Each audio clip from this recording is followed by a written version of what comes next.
The kids love him. The rappers. One of my favorite girls. They call him OG, original gangster. She gets hungry for dinner, loves the theater. Frank Sinatra was unbelievably glamorous. He's the most glamorous person. He just is this entity that defines what glamorous really is.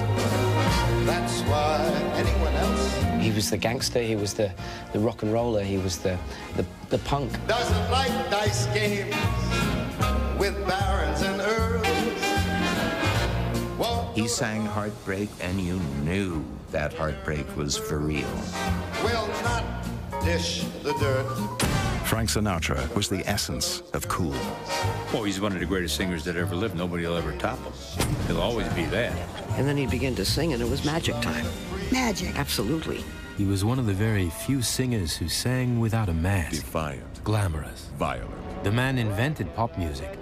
He was the first pop idol, the first to trigger mass hysteria. These thousands of screaming girls, the sound was awesome and frightening. Of love inducing scream. It was inhuman almost. The music is sweet. He was a rock and roller before rock and roll.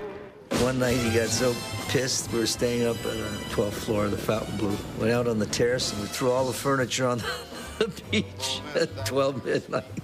It was his world and we only lived in it. Play hide and seek. I want to go and bounce the moon just like a big balloon. He shone like no other star. No one else had the same mighty hold on the public's imagination. This was Frank Sinatra. Everybody in the world knew him. He was the American dream. Glamorous, powerful, rich, and free. You make me feel there are songs to be sung. This guy was an icon of American culture. I mean, it was, you know, you seduced women to his music.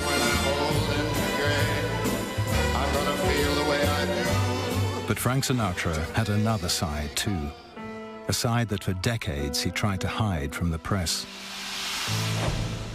According to our research, his career was partly made by the Mafia. In the middle of the picture is Frank Sinatra. Well, it was obvious. That's exactly what Sinatra wanted to be. Sinatra wanted to be a gangster. And that's the dark side. It's a very dark side. This is the story of a man of many contradictions. Take it easy. An idealist who admired gangsters. I think he was the publicity department for the mob. Till now, the full extent of Sinatra's mob ties has never been revealed. He was our guy. Yeah, he was our guy. The Mafia held Hollywood in its grip. I think Frank realized power is it in Hollywood. And in those days, the Mafia was powerful. When anybody can get you killed, they're powerful. And they could get you killed. That fast. Sinatra seemed blind to their violence. I always wondered if Frank, it was as if he had two separate hearts, one to pump the warm blood and one to pump the cold blood. No comment. He was close to gangsters. No comment. They seek us out, and I'm not being frivolous about it, but they're kind of starstruck. He was close to politicians, too. Through Sinatra, the Mafia wanted a connection to Jack Kennedy. And when he failed his mission, you know, that was brutal. In a hotel in Miami, the mob sent him a warning by room service. The severed head of an animal. Which is a Mafia symbol for death. The Mafia connection began years earlier. Flanked by gangsters, Sinatra slipped into Cuba. He went to see a man believed to have committed 20 murders. A well-mannered sadist, Lucky Luciano, was head of the American Mafia, and Frank Sinatra was his friend. He was not a victim of the mob. He was a participant. The Mafia helped create Sinatra. His career, his fortune rose with that help. The story of Sinatra and Luciano began in a small town in Sicily. Sinatra claimed that his family came from Sicily's balmy east coast or from Agrigento on the other side of the island. It wasn't true. In the hills of northwest Sicily, not 15 miles apart, are three small towns. Corleone, made famous by The Godfather, Prizzi, as in Prizzi's honor, and La Cara Freddi. Together, they comprise the Mafia's heartland. Dirt poor La Cara was known for only one thing, being the birthplace of Lucky Luciano. As we now know, Sinatra's family came from here too. Evidence we uncovered in the United States, as well as in churches in Sicily, and the work of a professional genealogist, established that Sinatra's family came from the same small village in Sicily as Lucky Luciano. Luciano's family and Sinatra's family lived on the same small street at the same time. They were buried in the same churchyard. They were baptized in the same church in the same font. Yet Sinatra always blurred his family's origins. Almost certainly he did so deliberately to obscure the fact that his family had come from the same village in Sicily as Lucky Luciano. Separately, the Lucianos and the Sinatras arrived in America. The Lucianos made for Manhattan, the Sinatras for New Jersey, across the Hudson River. Hoboken wasn't exactly glamorous, but nor was it the worst place to wind up in America. Immigrants fought for control of the piers where ships unloaded. I actually heard about 5 guys getting killed in the town, trying to take over the piers. The Italians lived on one side of town, the Irish on the other. They dismissed the Italians as dirty and criminal, wops and dagos. Both sides had gangs, but only the Italians had the Mafia. Its malign star was Al Capone.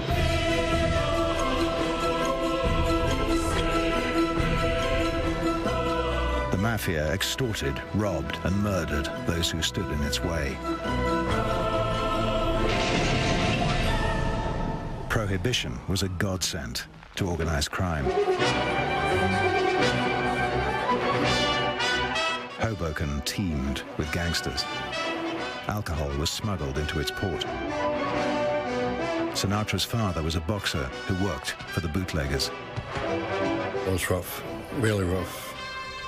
We had everything there. We had the bootleggers there. We had the waterfront tough guys. His mother, Dolly, was a midwife who dabbled in politics. During Prohibition, they ran a bar. Born in this lawless town, Sinatra grew up to respect power and the gangsters who wielded it. It was just another form of power, I think. Because they didn't play by the rules. Yeah, and he didn't either. They came from subjugated people, from neighborhoods that were poor and had terrible times. But those guys were heroic figures. Dolly was like a godmother to poor Italians. A passionate Democrat, she won favors for them from politicians at City Hall. She did them quieter favors, too. You don't like the word abortionist? Abortion? No. No. As Italian families saw it, it was abortion as a social service, saving them from disgrace.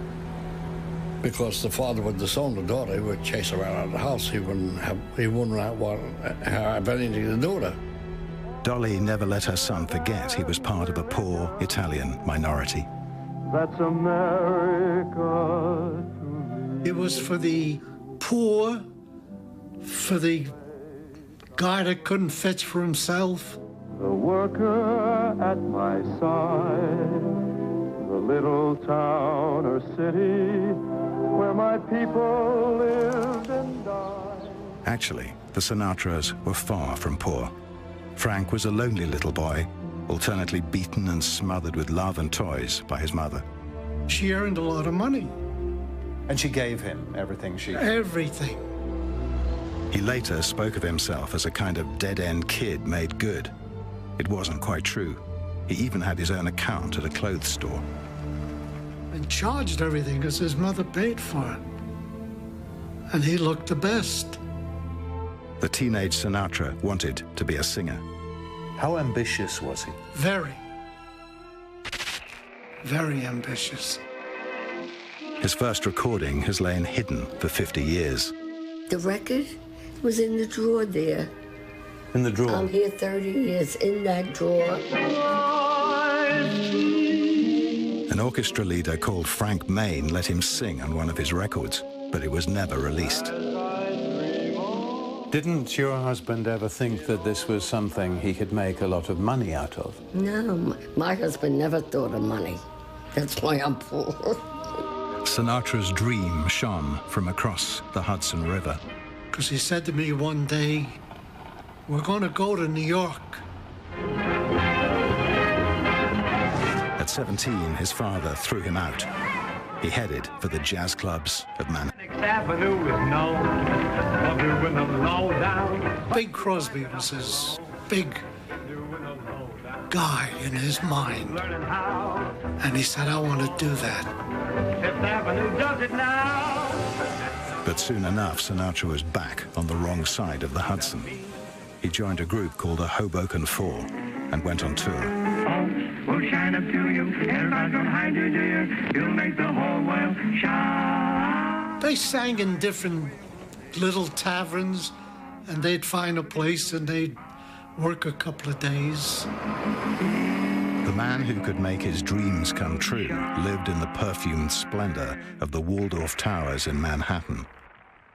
Lucky Luciano, from the same town in Sicily as the Sinatras, now headed the American Mafia. He controlled the clubs where the stars sang. Dolly Sinatra did all she could for her son. She'd grown up with gangsters. Later, she came to know a mafioso called Jimmy Blue Eyes Allo, who'd known Sinatra since he was a kid. This is my uncle on the left with Dolly and Marty Sinatra. Were they close to each other? Oh, yes. Allo, in turn, was close to Lucky Luciano. He said he was a very nice guy. Very nice guy.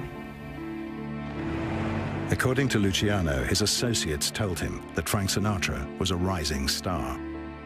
They see those rising stars. They bet them like stocks.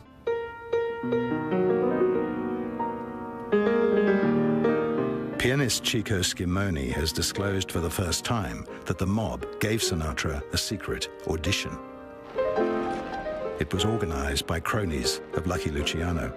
Bet Luciano, we had lunch together, but this particular... He came to know Luciano and was trusted to say nothing about the powerful men who would attend. And next to me, there's Lucky. On my right is Lucky. The details, he says, were in the hands of Luciano's murderous lieutenant, Frank Costello. There was somebody that was bringing a young boy that had a good voice, and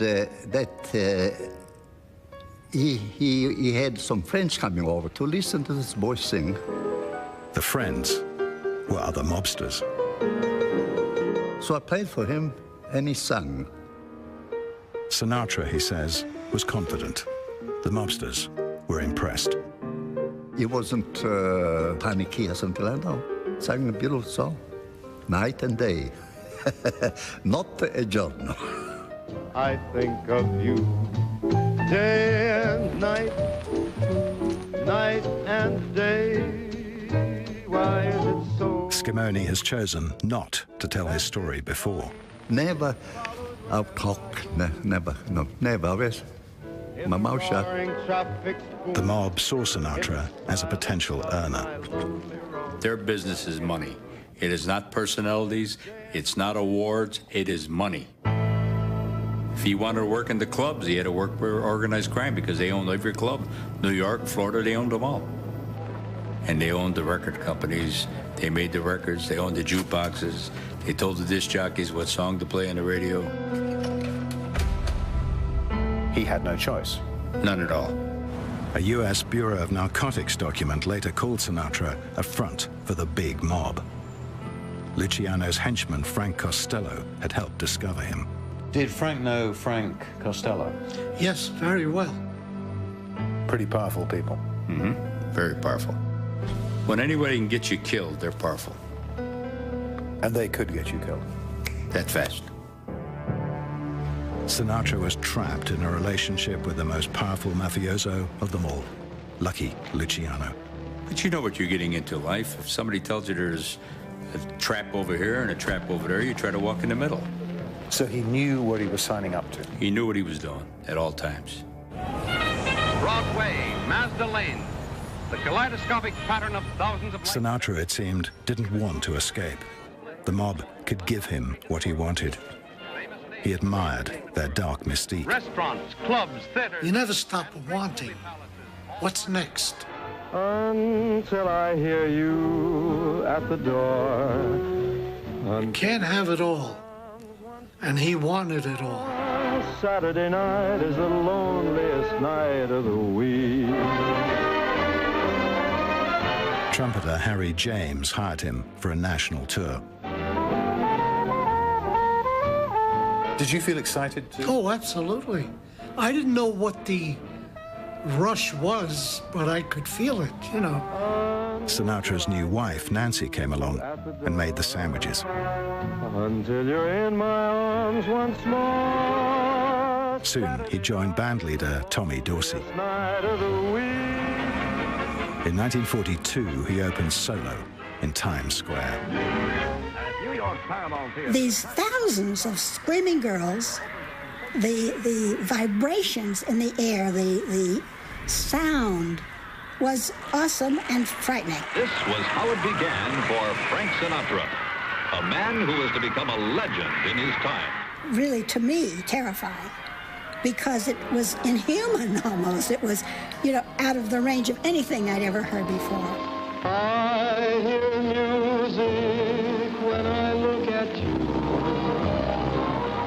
And I never saw anybody reach and hold an audience the way Frank did. Down deep in my heart. Magic. Exempted from military service in World War II because of a punctured eardrum, Sinatra fought his war from Hollywood. By the end of the war, he was a screen idol.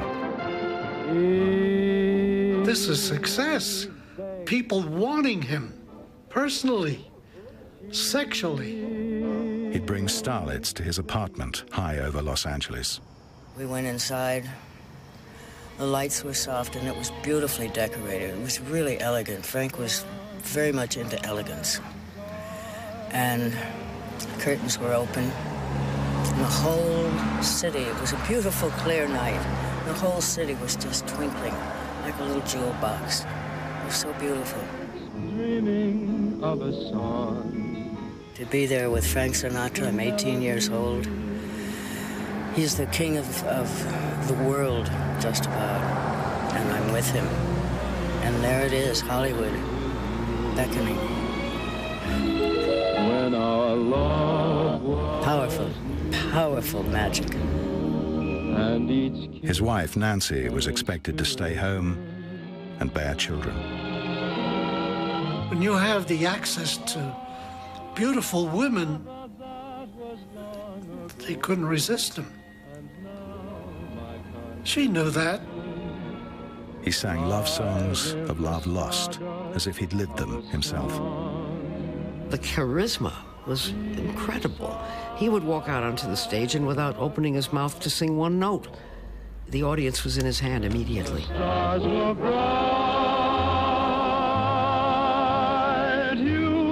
I'm sure every woman thought he was singing to them, including me. I thought sure that song was for me.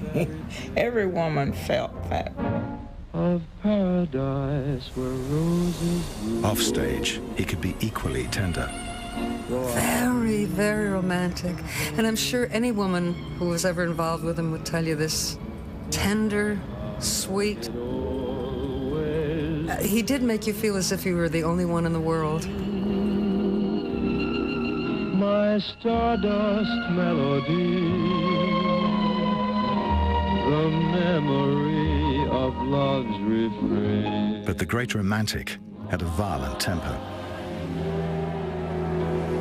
A drummer who displeased him was beaten in the street by two men from Hoboken. The power. The power, because of his friends that would help him, you know. More powerful friends came to Sinatra's aid later when he wanted to wriggle out of a contract with bandleader Tommy Dorsey. Dorsey complained that two armed men had come to see him. So they said, well, I tell you, it caused a little problem because we really need him. And I know you wouldn't want to be dead and not have a contract. So why don't we just now make a good deal? Did they show their weapons? Yes, they did. Yes. All I have to do is put their coat back and there's the butt of the gun. Easy. So Dorsey was afraid? Oh, yeah. He said there was nothing in the world I was going to do then. Give my regards to Martha. That's how Frank's career zoomed.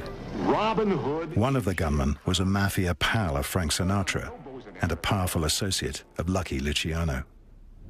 Luciano himself was now in jail, his power undiminished, his word law. After the war, he was deported to Italy. Italian police escorted him to the small Sicilian town where he was born. The same town that also spawned the Sinatras, La Cara Freddi. A year later, Sinatra was staying with gangsters Joe, Charles, and Rocco Fischetti at their mansion in Miami. Rocco Fischetti and Charles Fischetti were the first cousins to Al Capone. They were probably the second heaviest people in crime in Chicago. They had something to celebrate. Somehow, Luciano had slipped out of Italy. He was in Cuba, just 90 miles away. In those days, poor Cuba was a haven for gangsters. From the island's corrupt politicians, the Mafia would buy control of gambling, brothels, even abortion clinics. Every appetite that couldn't be legally satisfied in the United States. Brothers sold their sisters in doorways, while the Mafia made a fortune. Banned from the US, this was Luciano's island of dreams. In 1947, a Pan Am clipper flew Frank Sinatra to Havana. He carried a briefcase alleged to contain $2 million. $16 million today. Why was he carrying it? Who was he carrying it for? Well, he arrived off the plane in the company of two of the Fischetti brothers. And we do know that Mafia people were bringing vast sums in cash to Luciano in Cuba. The allegation was first made by a journalist called Lee Mortimer. I was accused of bringing to Florida with me a small attaché case, which in fact held sketching pads, crayons, and such. And Mr. Lee Mortimer, who was probably one of the most vicious men in the media in the world, said that I went to Cuba with $2 million in an attaché case. And what I said was, if you can fit it in the case, I'll give you the $2 million. His explanations didn't stand up. Sinatra became, along the way, quite a good painter. But his wife, Nancy, said that he took up art only somewhat after the expedition to Cuba. US agents believed Luciano needed vast sums of money to develop new casinos and drug routes. In this hotel, Luciano had called a Mafia summit. It had to be you. A hotel employee remembers Luciano and Sinatra swimming together, evidently on the best of terms. Luciano lavishly entertained Sinatra and powerful mobsters. Cuba truly was a gangster's paradise. They were beyond US law. Wined and dined by Luciano, Sinatra claimed he didn't quite know who he was. Any report I fraternize with goons and racketeers is a vicious lie, he said. That isn't quite how it seemed to the hotel's head waiter, Jorge. Sinatra said it wasn't true, but it was true. I know because I served them. Officially, Luciano stayed in room 724. Actually, it was occupied by bodyguards.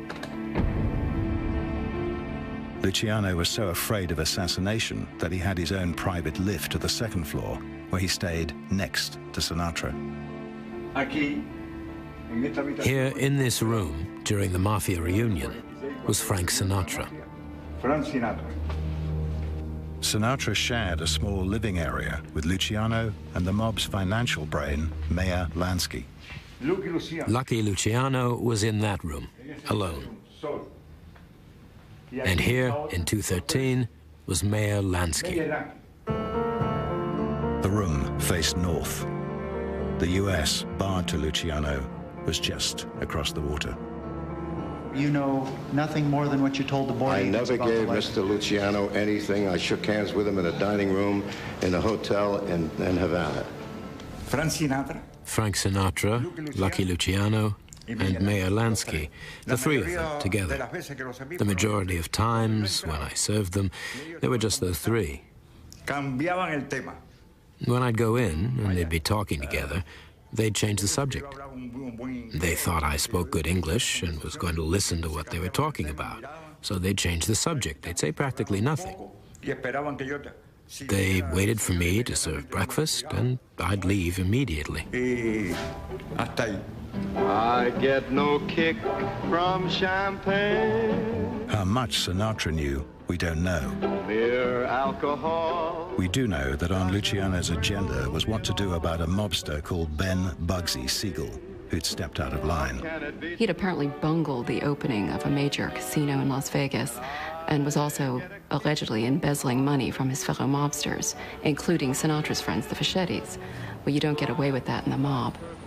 Siegel had built the Flamingo Casino in Las Vegas with mob money, some of which had disappeared. So the word went out, kill him.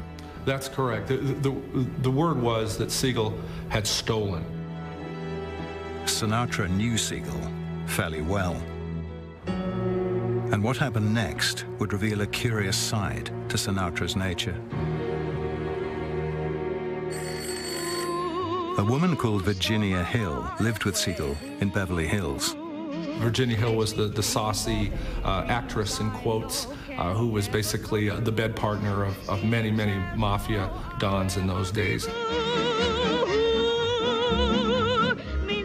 The mafia believed she was making regular money runs to Switzerland, depositing their cash in a secret bank account. One day, Siegel went to the barber, then took a walk with another mobster, Alan Smiley. And they went back to Ben's house, you know, to read the paper, you know, probably look at the results of the track or whatever. And they were sitting on the sofa in the living room. I know from the way that world works that he would have gotten warnings, he would have gotten back channel warnings to be very careful because people are very upset. What Siegel didn't know was that waiting outside was an assassin, sent, by one account, by Sinatra's friend, Charles Fischetti. All of a sudden, around 10 o'clock, just the whole window just shattered.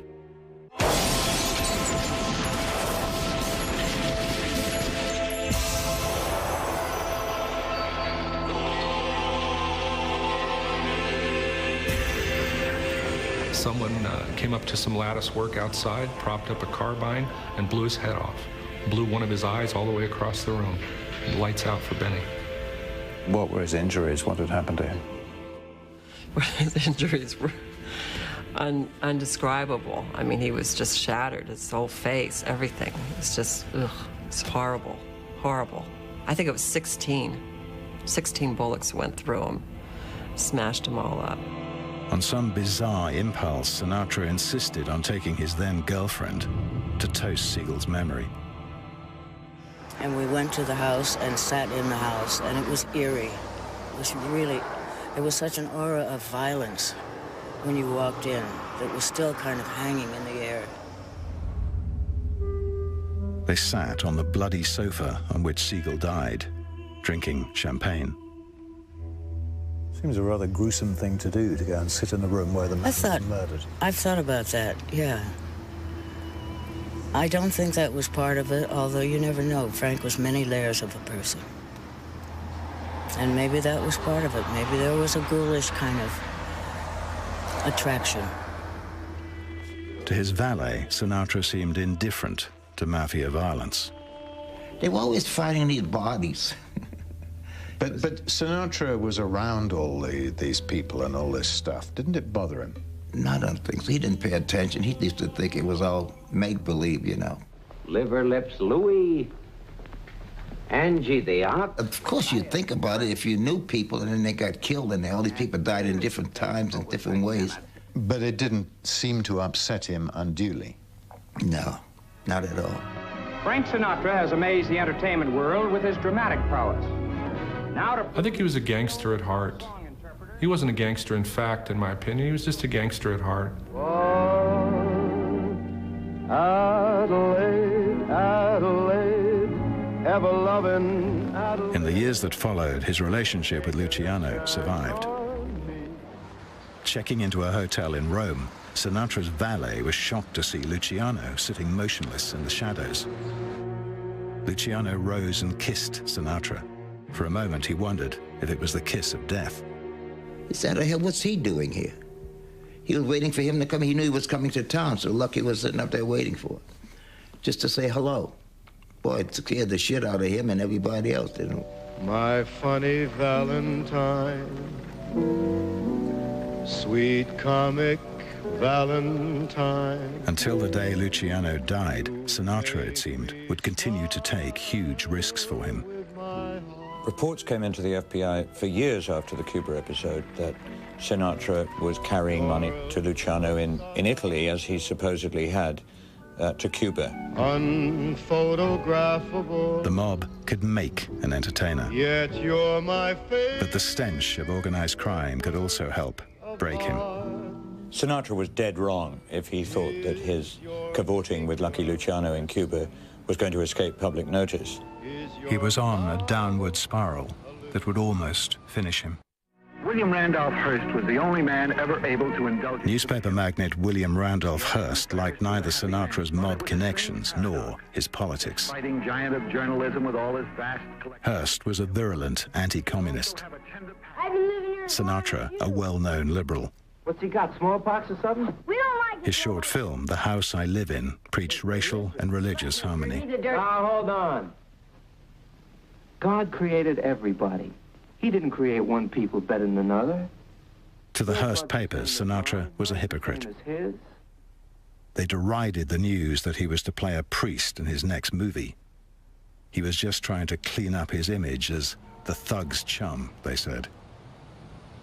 Sinatra beat up a Hearst columnist in a nightclub. Hollywood studios were losing patience. Sinatra's films were beginning to flop. Double Dynamite lost a fortune. Imagine Frank Sinatra handling... A show business paper asked, is Sinatra finished? I've come to take you away with me, to carry you over the border or someplace where we can be together. We've dilly-dallied long enough. Pennies in a stream, falling leaves, a sycamore. His wife Nancy remembered him going off alone to Palm Springs for days on end, solitary and silent. I see finger away. Their 10th wedding anniversary was just a month away when Sinatra began the pursuit of a woman who would destroy it all. She was bold and beautiful, desired by every man who met her. This one risked disaster. Hollywood star Ava Gardner was as profane and hard-drinking as Sinatra. And this one killed to win her. Their relationship would emotionally destroy him. Pandora destroyed all who loved her until she met the Flying Dutchman. Good, gorgeous. She was something else, man. I loved her. She was very decent, but she could swear like a sailor. She talked like some guy in the Navy. A first date was not auspicious. Because she said he had a gun, And he loved to shoot at things, you know. Near Palm Springs, he fired a revolver out of the car window. He said it was target practice. And that kind of frightened her a little bit. She understood his insecurities, which made him often very arrogant and difficult.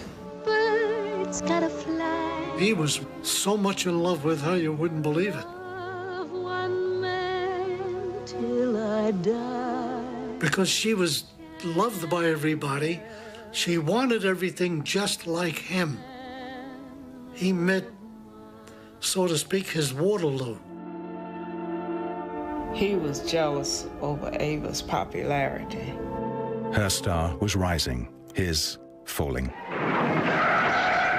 They could have a fight over a cup of coffee, get up in the morning and have a cup of coffee, and, you know, and they think the doors are slamming and the fight's on. And he would get on his tirade about Ava Gardner. She called me a hoodlum. Called me a hoodlum, and she called me as well. And he must have loved it, you know. But if I feel your heart... He sang to half-empty houses.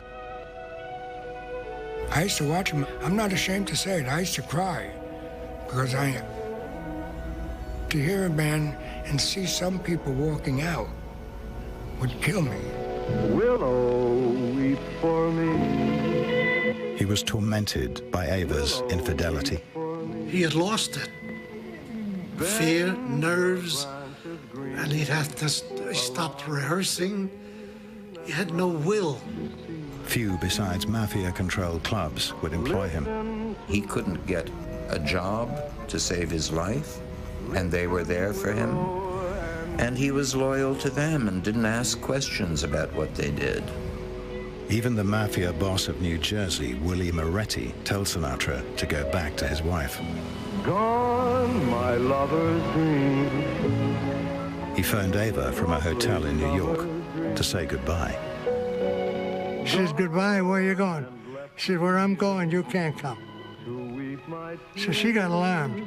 Then she heard a pistol shot. Loud. This is in the hotel room. It's 4:30 a.m. Hear me, Willow. And then they walk in, and there he is in bed, snoozing peacefully. They found out the next day he'd fired a shot into the mattress. On Valentine's Day, his wife Nancy announced their marriage was over. Afraid of scandal, MGM wanted Gardner and Sinatra to marry, fast. Sinatra's Mafia pal, Willie Moretti, was no longer in a position to restrain him. They flew south on honeymoon. They forgot their luggage. Sinatra was sliding into an abyss, making a record so bad that Ava cringed.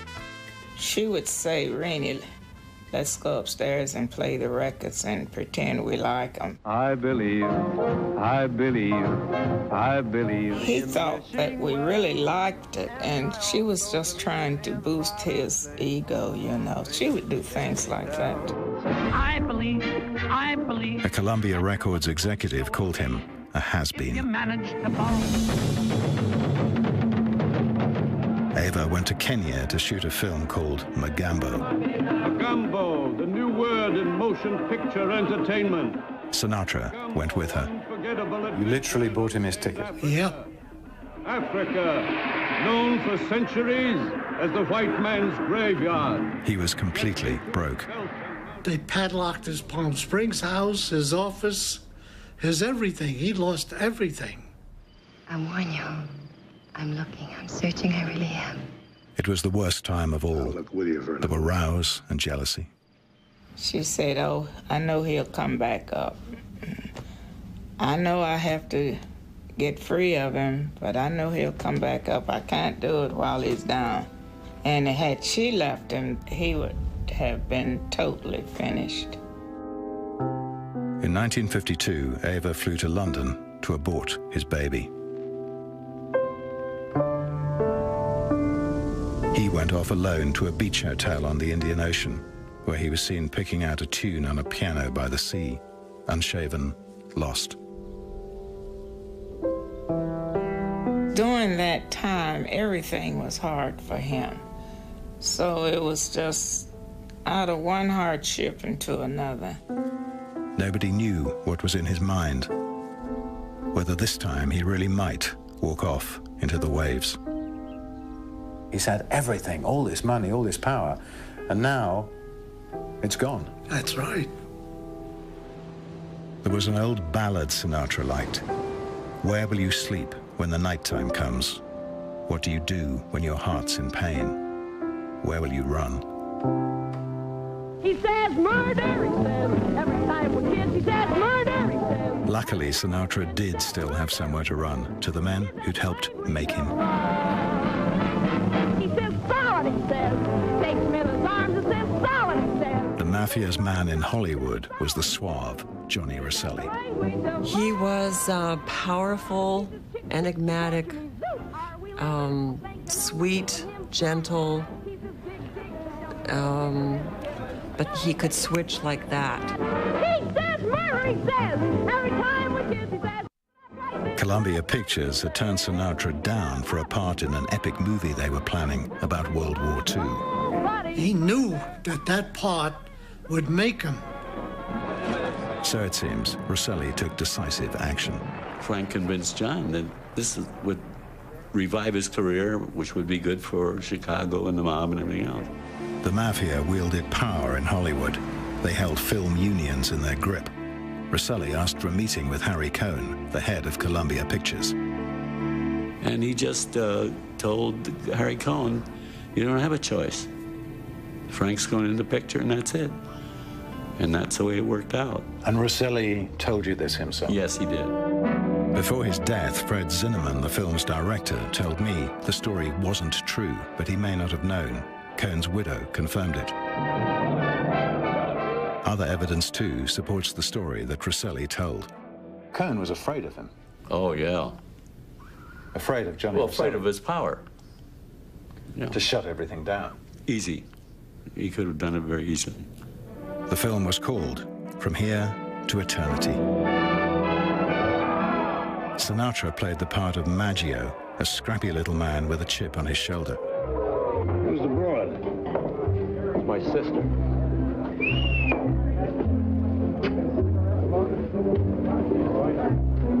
What he desperately wanted now was an Oscar. Nobody's going to do nothing. And he just said he was going to go and say a prayer just before the Oscars had started. Was he a religious man? No, not at all. I think he went to church twice the whole time I was with him. At Hollywood's Pantages Theater, it's the motion picture industry's Night of Nights. He'd been resurrected by the Mafia. Here is Frank Sinatra. Frank Sinatra wins another of the 8 Oscars captured by the film, as he is named the top male supporting player. He was so overjoyed, he was frightened. He was tears in his eyes when he went up to get it. I'm terribly pleased, and if I start thanking everybody, I'll do a one-reeler up here, so I better not. Amongst those he didn't thank was Johnny Rosselli. That night, he wandered alone through Beverly Hills, clutching his Oscar. And that's when I think Frank realized power is it in Hollywood. It doesn't matter money, it's power. He was happy, rich again, powerful again, and crazy again. The mob made him again. Yes, yes, always. He went from the very bottom to the top. Back to the top. The Mafia even offered him shares in a new casino in Las Vegas. It had to be you. Sinatra's old Mafia pal, Frank Costello, was involved. I wandered around and finally found... Alone, the mob had stuck by him. Now he was very viable. So this wasn't an act of kindness, giving poor Frank a chance. It was a way to enhance their asset, their investment. That's another way of saying, okay, now we owe you a little bit more than you owe us, my friend. You owe us big. Reports reaching federal agencies said that mobsters were the owners of Sinatra.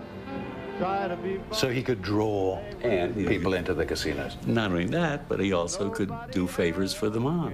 When they open a place in Chicago, who's going to open opening night? Frank Sinatra. The old magic returned. The voice was back.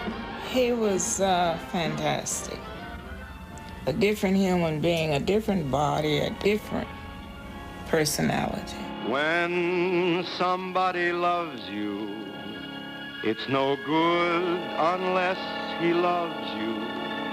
There was nothing phony in Frank's delivery. He sang heartbreak, and you knew that heartbreak was for real. Phrasing, impeccable. Intonation, impeccable. That was his position in life. Using a song, telling a story.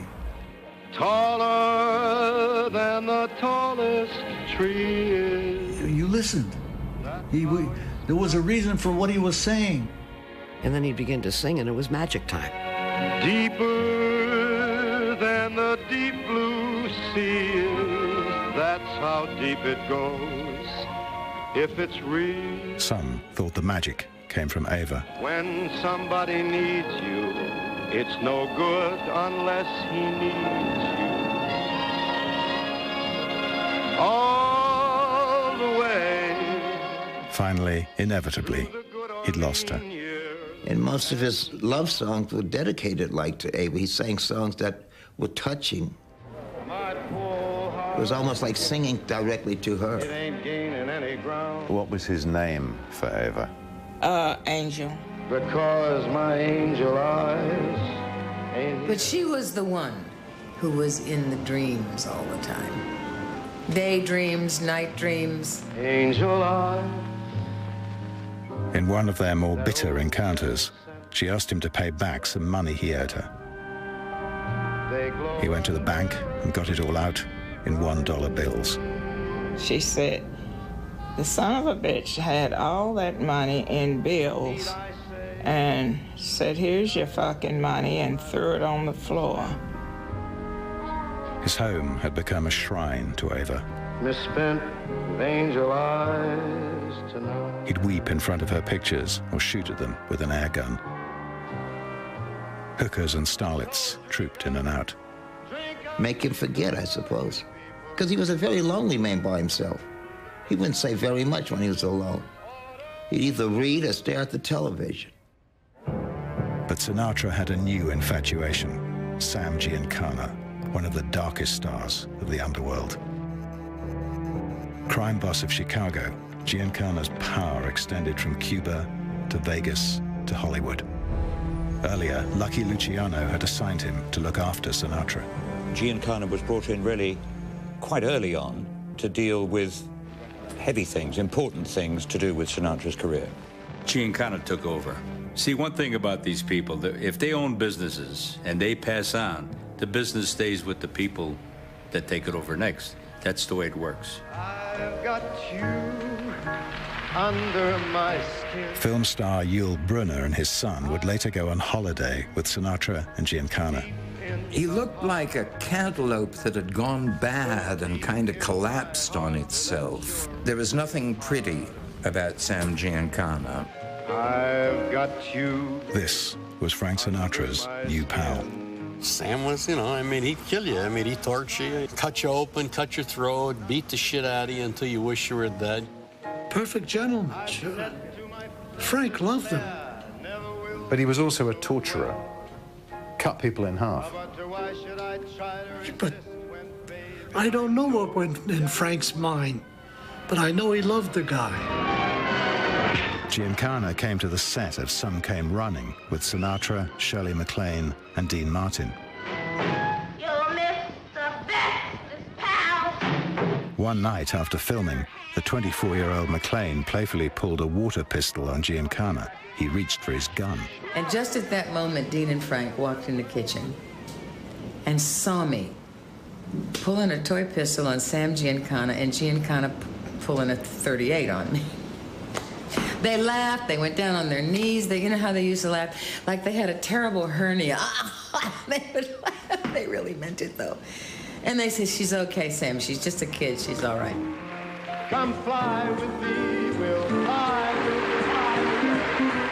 me. Sinatra and Giancana were exhilarated by each other's power. Maybe Giancana loved Sinatra's celebrity, and Sinatra loved Giancano's reputation. Come fly with me, we'll float down to Peru. These were people who didn't follow the rules. They made their own rules. In time, they'd open a casino together, the Calneva Lodge on the Rocky Heights over Lake Tahoe. Up there, it's another world. It was like next to God. It's just beautiful.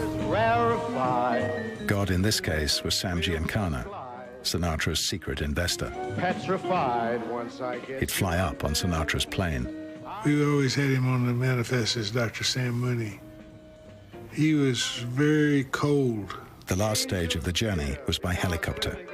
Giancana would always look immaculate. But nobody would talk about it. They feared him. Why did they fear him? They knew he was a close friend of Frank's, and they knew Frank didn't want anybody to know he was there. This was Frank's place. Giancana was banned from Nevada casinos. The Calneva had a huge advantage. It was on the state line between California and Nevada. The chalets were in California, the casino in Nevada.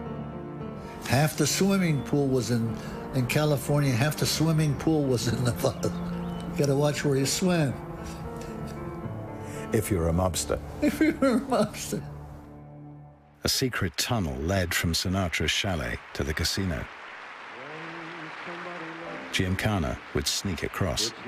In regard to associations between performers and nefarious characters, it's not true that actors seek them out. They have sought out actors for years. I never had a business dealing with anybody except legitimate people. According to his pilot, Sinatra's plane would fly bags of cash out of the Calneva. They would be counting money in stacks, not bills. They were counting stacks. After Fidel Castro seized power in Cuba, the Mafia and its casinos had been ousted. Then the temper of the throng changed, and an ugly mob ranged the streets. Its prime targets, the symbols of the overthrown regime. The new Havana was Las Vegas. And Frank Sinatra was its star of stars. He was a king to somebody like me. Very much, very kind. Close up, he was mesmerizing. Sinatra is standing a foot away from me. They put the light on, and he'll turn to the guy and say, let's go to work. She gets hungry for dinner at 8. Loves the theater, doesn't come late. She'd never bother. And this guy, who's just created a silence, walks through the audience, and they are going, wow, he is here. It is him. It's magic. Doesn't like crap games with the barons and earls. Will not go to Harlem dressed up in ermine and pearls. She won't dish the dirt with the rest of those girls. That's why this chick is a tramp. Now at the height of his power, he was drawing thousands of punters into mob-run casinos to lose their money to the Mafia. He helped to bring glamour to some things that really are not all that glamorous. Sinatra was an integral character in bringing people out to Las Vegas at a time when most of them would not have gone had they known that killers owned a piece of the operation. But they'd go to see Frank Sinatra. She gets much too hungry, babe. I think he was the publicity department for the mob. She adores the theater. Sinatra may have been one of the richest, most powerful entertainers in the world, but he still took orders from the Mafia. The root of it is to separate the sucker from the green. There's no feelings here. There's no character here. There's no love for anything but money. Doesn't dig dice games played with a gang of sharpies and frauds. When a gambler had a big win, the mob ordered Sinatra onto the casino floor.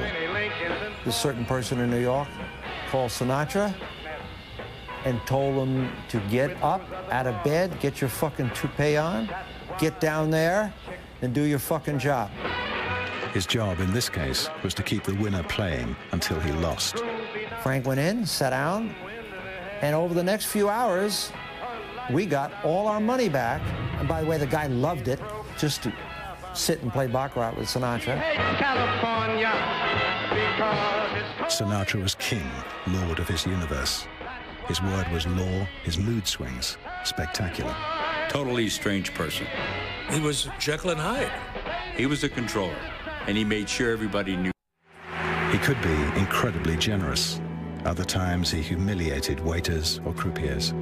He would proceed to insult you in the most debased terms, scream at you, yell at you, throw cards in your face, and you just had to stand there and take it. Bodyguards protected him. He got in many a fight, you know, arguments. Did people get hurt? Sometimes. Badly hurt? Yes. Showgirls were invited to long dinners in a restaurant run by Tony Montana. When he gets juiced or whatever his attitude was, or whoever bid him wrong or said something to him wrong, he jump all over him. He call him a whore, you pig. And these girls, they knew better. They're dancers. They're showgirls. If they said anything out of line, they wouldn't be working. You can't interfere. You can't tell them, Mr. Sinatra, would you behave? Mr. Sinatra, would you can't do that. Because there was always this threat that his actions were covered by those above us. They call me in. The mob. The booze brought out these dragons, and these dragons tend to show me that he was probably afraid of something. And that's why he would act aggressively, to face off everything, to make sure that he was still in power and in control and that it wasn't going away. Sinatra and his Rat Pack had the world at their feet. For a brief shining moment, they glistened like a mirage in the Nevada desert.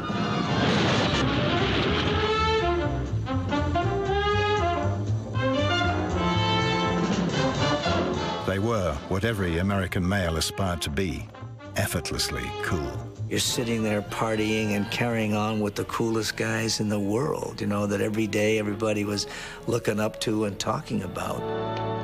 The press called it the Rat Pack Summit.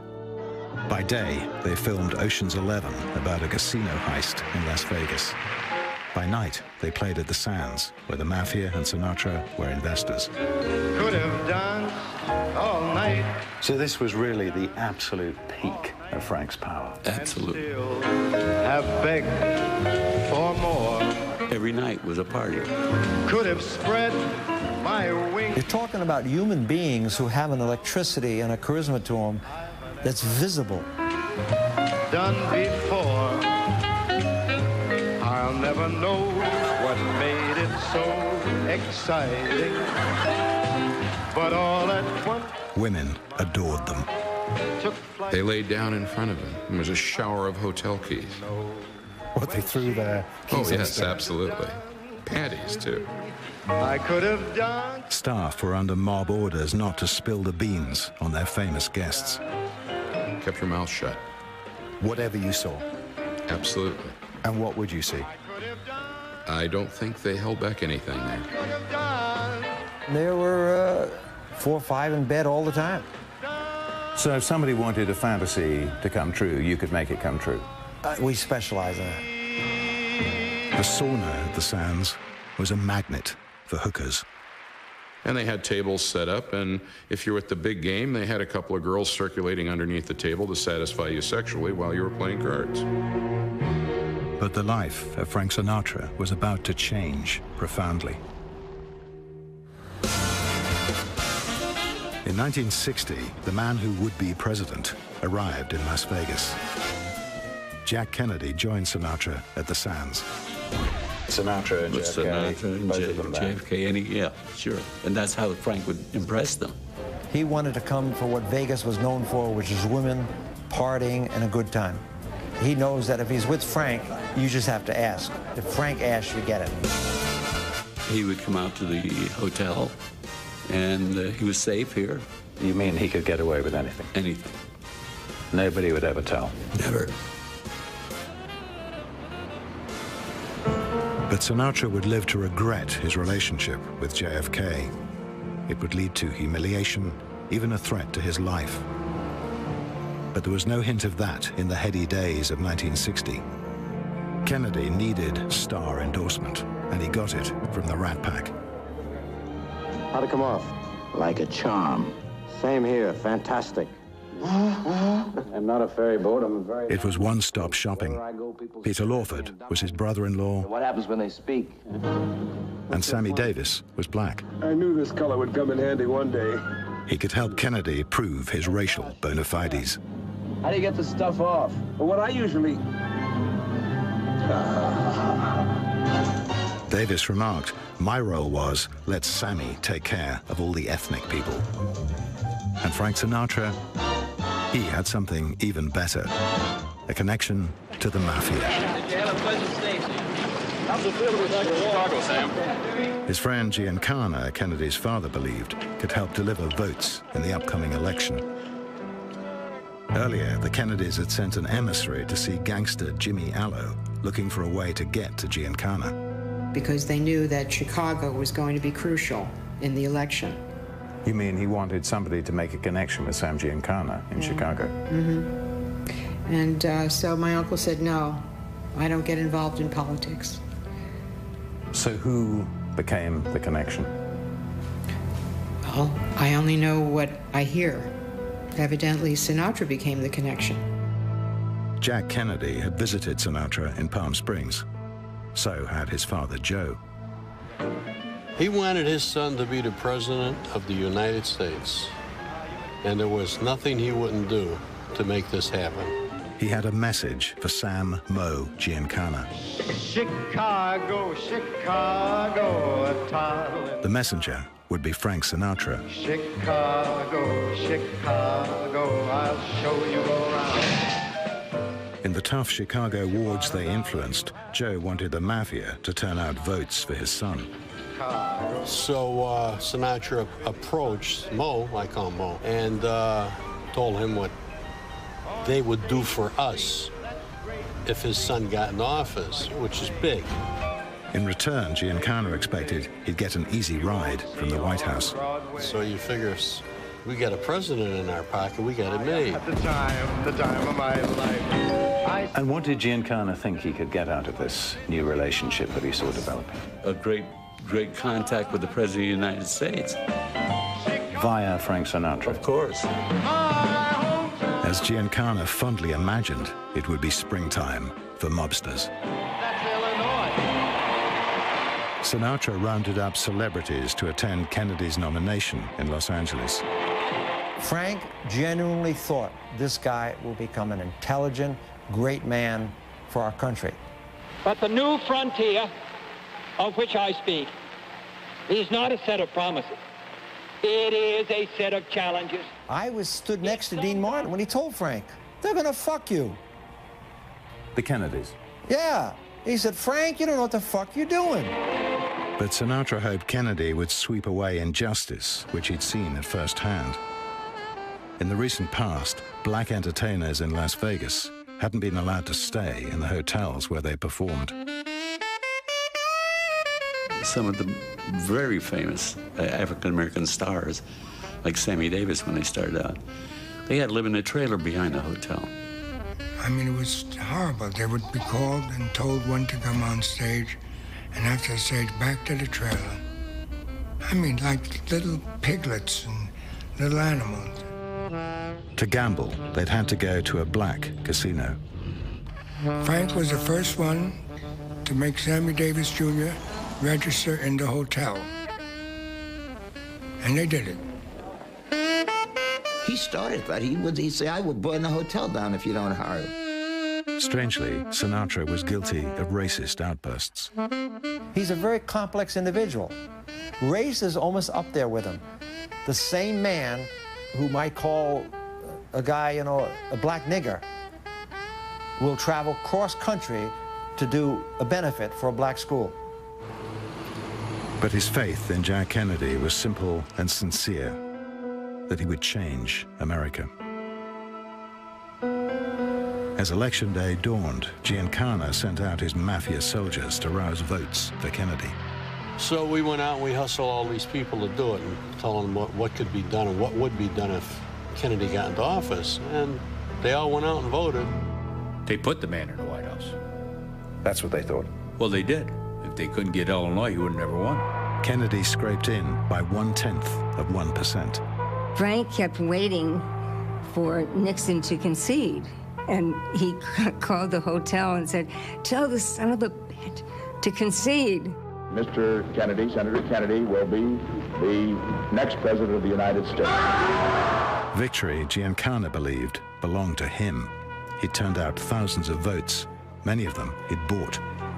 Giancana was in a position to think and believe, and accurately believe, that but for the work that he had done, but for the money he had put in the election, Richard Nixon would have been president. Sinatra set about organizing the inaugural gala. You're just too marvelous for words. Like a glory. He wanted to be ambassador to Italy. He had the taste of Italy in his mouth. He wanted to be ambassador. Why, I don't know. Stars and gangsters alike celebrated Kennedy's victory. I said, we got it made now. That's what all of us guys were sitting in a bar and we're all laughing. We got it made now. Giancana likewise looked forward to favors from the Kennedys. Not only had he helped put them in office, he was part of a madcap CIA plot to kill Fidel Castro. He and Sinatra hung out at a hotel in Miami where Giancana met spies and Cuban exiles to plan Castro's murder. If they succeeded, the mob might get back its Cuban casinos. The very last thing they expected was this. I think that in the field of organized crime, I think it's a very serious situation that's facing the country at the present time. Bobby Kennedy's appointment as Attorney General was bad news for Giancana and for Sinatra. Bobby declared war on organized crime. Instead of getting the free ride he expected, Giancana would soon be put under round-the-clock surveillance. No comment. He felt he'd been double-crossed. No comment. He tried to reason with the FBI. No comment. When we have a meeting on this, get in contact with Sinatra, let him talk to Kennedy, we ought to be able to work this out. None of that worked. In the warm glow of victory, Sinatra had invited the president to visit his Palm Springs home. He'd spent a fortune transforming it into a Western White House. And he had the pool moved over to in front of the big house. The tennis courts were open. Everything was, the helicopter port was built in New York. Everything was prepared for it. We had enough maids for each house. And then? They didn't show up. They went over to Bing Crosby's place. Peter Lawford, the president's brother-in-law, arrived at the house. And he said, "Frank, JFK can't make it." Frank just grabbed him, pulled him by the neck, threw him down the stairs. He never spoke to Lawford again after that. He said, threw all of his clothes out in the street, and I threw all his golf club, everything out in the middle of the street.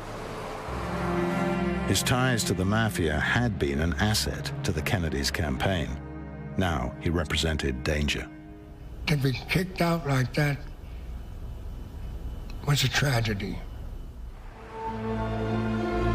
Hounded by the law, Giancana had blamed his middleman, Frank Sinatra. FBI bugs overheard Giancana say, "I might have known this guy would fuck me."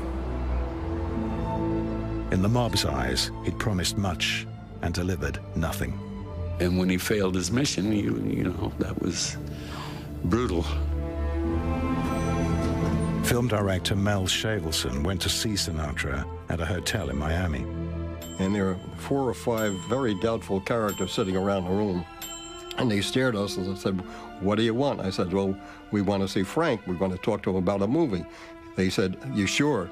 We said, "Yeah, he invited us." They said, "No, you're not, because he will not talk to anybody." Sinatra was locked in his bedroom. The men were bodyguards. They'd ordered from room service. Shavelson discovered what had been sent up. and there was a tray on which there was a silver tureen with a top on it. And this is what came up from the kitchen. And you lifted the top of the tureen, and it was a shaved head of a lamb, which is a Mafia symbol for death. Hey, that's life. That's what all the people say. You riding high in April, shot down in May. Certainly, Giancana's patience with Sinatra was wearing thin. He was about to lose him the Calneva Lodge. Investigators came to the Calneva looking for mobsters. Sinatra phoned the head of the Nevada Gaming Control Board, Ed Olson. Pretty much making it clear that he was bigger than the state of Nevada and didn't have to follow our rules. At the board's office, listening in to the call, Farmer couldn't believe what he heard. Sinatra said if Olson continued to pursue the investigation, that Sinatra threatened a big fat surprise. A big fat surprise? A big fat surprise. He didn't think Sinatra meant the surprise would be in court. No, I don't think so. Some other kind of surprise? What other kind of surprise do you have in mind? I'm asking you. No, I just think of the fat surprise as a threat of some kind of physical violence, something like that. That's the only kind of fat surprise I'm thinking of. The board charged him with threatening a state official. Knowing the writing was on the wall, Sinatra threw in his Nevada gambling licenses. I think he knew we had the goods on him. I think we had him. Luckily for him, the scrutiny would go no higher. He was too embarrassing to the Kennedys. I have 30,000 associates. At Bobby Kennedy's Justice Department, a young attorney had tried unsuccessfully to open an investigation of Frank Sinatra. Did you feel you were being blocked? Well, certainly I was not being authorized to proceed as I thought we should. And where do you think the block was? Who was stopping you? Ultimately, it had to be the Attorney General. Bobby Kennedy? Yes. Bobby had been critical to his brother's election. If we had opened an investigation on Sinatra, it would have been politically devastating to JFK, I would suppose. Sinatra had escaped investigation by the Justice Department and the wrath of Sam Giancana. But the days were growing cold for the King of Las Vegas. But 3 quick shots shattered this day, November 22nd, 1963. In Dallas, the man he'd most admired had been assassinated. The president's car is now going past me. The Kennedys didn't invite him to the funeral. He'd already been too much of an embarrassment, Peter Lawford said. I was scared, I was a little bit nervous, naturally. 2 weeks later, his son Frankie was briefly snatched by kidnappers. Even Las Vegas, Sinatra's own place, was changing. The old mob-run casinos would soon be out, corporate America in. I put the sweat of my life into Reclusive billionaire Howard Hughes began a buying spree. Besides the Desert Inn, Hughes has purchased the Sands Hotel, the huge new Frontier Hotel. He wanted to make sure that he was the biggest of all. He did not want anyone to compare in size to him. He didn't pay much attention to what was happening in the world of entertainment. So he didn't particularly care if Frank Sinatra stayed or went? He could not have cared less. Hughes decreed there should be no more credit for entertainers at the Sands. Here he is in his place that he helped build, and this hermit is telling him he can't get credit. You know what it is not to give credit to Frank Sinatra? This is nuts. Drunk, Sinatra drove a golf cart through a window at the Sands, then later attacked its vice president, Carl Cohen. Emptied the table on him. Carl got up and punched his teeth out. They were all over the floor of the, and that was the last time we ever were at the Sands. We went from there right to Caesar's Palace. He'd gone too far. To the mob, he was a runaway train. Got the message to him, tell that guy out there to behave himself. If he didn't behave himself, what was going to happen to him? Somebody will make sure he'll behave himself. And howling up the Strip was a new threat to Sinatra's career. The 60s.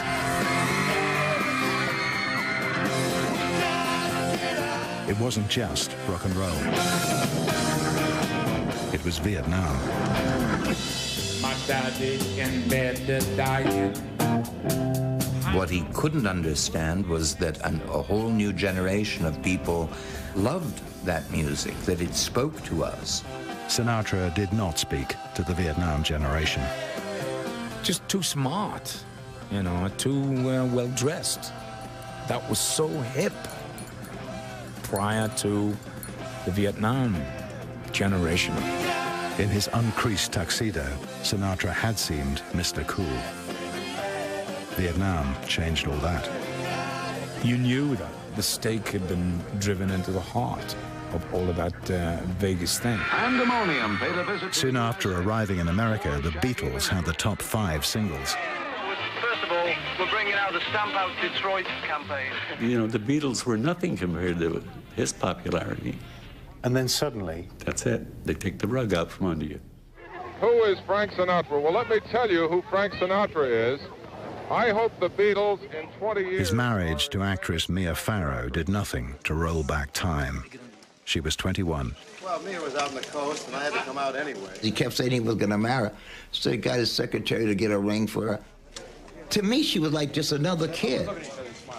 Dean Martin said he had whiskey older than she was. It was a little bit like what Ava said. I always knew you'd fall in love with a 12-year-old boy. The marriage didn't last. She took the hippie trail to India. He came to terms with being a middle-aged man with arthritic fingers. He wanted respect from the whole world, which he had. A man full of anger. Much anger. Sinatra gave millions to charity. He talked of retiring. Paul Anka wrote the lyrics to a song that became his anthem. And now the end is near, so I face the final curtain. The first time he told me he was going to retire, you know, where he was getting tired of it, the press and the government and the Mafia stuff that started to really, I think, annoy him. I've lived a life that's full of blue eyes. It was the cry of a man who stood no criticism, but asked no praise. You know, he's this dual guy. There's a side of him that's a very gentle, caring man. I did it You know, he had a heart. I know a lot of people that he helped, many entertainers that he bailed out. Perhaps you knew when I bit off. Like with Sammy Davis and all, when Sammy lost his eye, and Frank was the first one there. Anything he could do, put him in a hospital, take care of him, you know.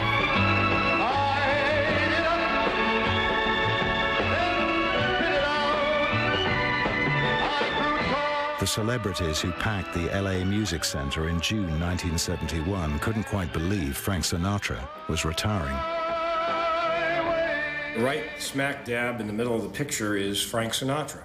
Any more than they could believe he was still entangled with the Mafia. Is this individual here, the heavyset? An embarrassing picture surfaced showing an aging Sinatra with leading Mafia figures. Now, immediately to the left of Marson is Carlo Gambino. The picture had been taken at a theater in upstate New York. And was at that time probably the most powerful mobster in the country. A mob associate in Palm Springs had been overheard on the phone ordering Sinatra to sing there. Frank, I don't give a fuck what you gotta do. You be there. Did Sinatra have any excuse for how this picture had been taken? I mean, the only explanation I was aware of was that he said that he was backstage. Lots of people were coming back to have their photographs taken with him, and all of a sudden, all of these guys came walking into his room, put their arms around him, and posed. I wouldn't know their reputation. I'm not about to ask for a sputum test because it would embarrass everybody. And they all just happened to be the leading mobsters in the United States? Just happened to be there and happened to be the leading mobsters in the United States, correct. One by one, his friends in the mob had died or lost their power to protect him. At his home in Chicago, Sam Giancana had been cooking sausages, by some accounts, for a trusted friend. Summoned to appear before the church committee, Chicago gangster Sam Giancana claimed poor health. A few days later, he'd been due to testify in Washington at hearings into the CIA plots to kill Fidel Castro. His trust in his friend was misplaced.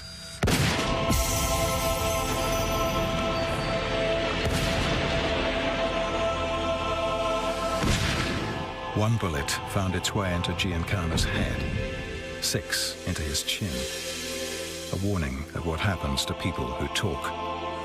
A year later, Johnny Rosselli, the man who allegedly got Sinatra his part in From Here to Eternity, was found chopped up in an oil drum floating off Miami. Sinatra built a mountain retreat above Palm Springs. Guards lined the perimeter. I tried to think that love's not around, but it's uncomfortably near.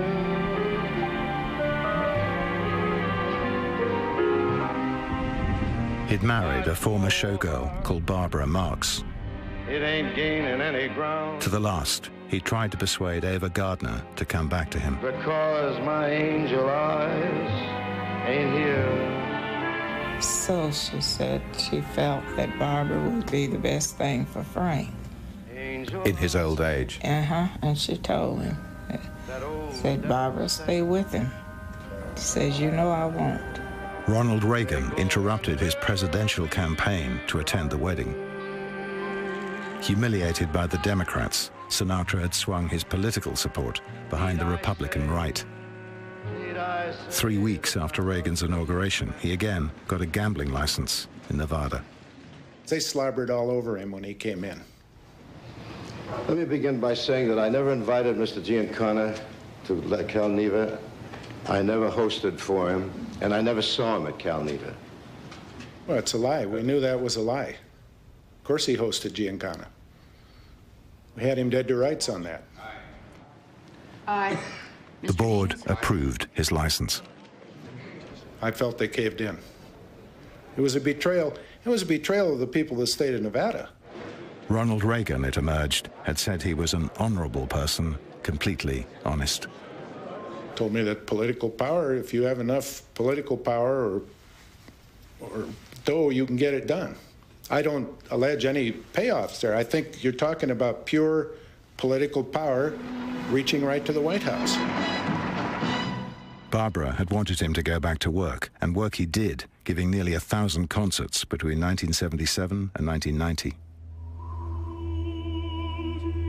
But the nights were growing cold for the Rat Packers. Sammy Davis died. Dean Martin, too. Sinatra's mother had been killed when her chartered jet hit a mountain above Palm Springs. The devastation was unreal when she passed away. I mean, I've seen men break down, but I've never seen men like in a coma, almost comatose. He must know something, but he don't say nothing. Sinatra continued touring like an old man in a hurry, possessed of the same drive that marked him out in his youth. He did some performances that were absolutely incredible. Like suddenly 40 years had disappeared. I mean, he was pretty old. And he would have lapses of memory, for example. You felt that he was pushing himself? Oh, I think he was making a valiant effort, yes. Nobody else was pushing him? No. No. Did he know he was losing it? I think so. I think so. I could see him thinking, you know. You could read his mind almost. That last performance that he ever did in Fukuoka, Japan, we got on the bus after the last performance, and generally the orchestra gets on the bus to go back to the hotel, and there's all kinds of chatter. There was silence, and some of the guys were in tears because we knew this was it. We were all sad. We left the next day to come back to the States. Frank Sinatra retreated to a beach house in Malibu, overlooking the Pacific Ocean. I remember thinking, as he went up to his bedroom, I followed him up the stairs, and there's this little twin bed and a piano across from that, a Spartan room. He spent his days talking, reminiscing.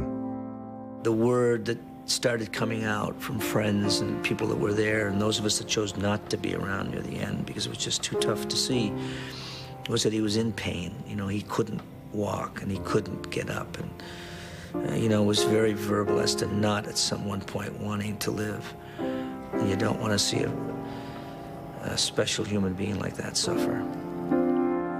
It was a perfect ending, the way he wanted it. He could have lived. He didn't want it anymore. He lived 1,000 times. He wanted out. Some of those who loved him best weren't invited to his funeral. But I think about him quite often. I go to the house and I look around and then I talk about him, and it helps me get along. I think it keeps me peaceful. Unlike the splendid graves that marked the lives of the Mafia bosses he so admired, the greatest pop singer who ever lived had a small stone set in the ground. Francis Albert Sinatra, beloved. On it was written, "The best is yet to come." Las Vegas paid him its own tribute, briefly. They lowered the lights on the strip for him for about 20 minutes, and that was the end of it. And after that, it's back in action. The beat goes on. What still makes Sinatra cool to a new generation is partly his perceived closeness to the Mafia. It gives him a kind of edge, a dark glamour. The underworld is an evil operation, but, you know, it plays in America. I mean, it does real well in Hollywood. He made the unacceptable acceptable. He absolutely made the unacceptable acceptable. The unanswerable question, how much did this infinitely talented man really need the Mafia? I've loved, I've laughed and cried. He thought he needed him. He wanted to have that power behind him. He wanted to have that strength behind him. For whatever reason, he had that insecurity. And then he had this, you know, of course, this incredible talent and this ability to touch the human emotion. To think I did all that. And the memory of what Sinatra had been. Oh, well, there you are, you see. Nobody could ever forget that. Nobody had ever done that before. There had not been anybody like him before. There has not been anybody like him since, and I don't think there ever will be. He was unique. One and only. For what is a man? What has he got? If not himself?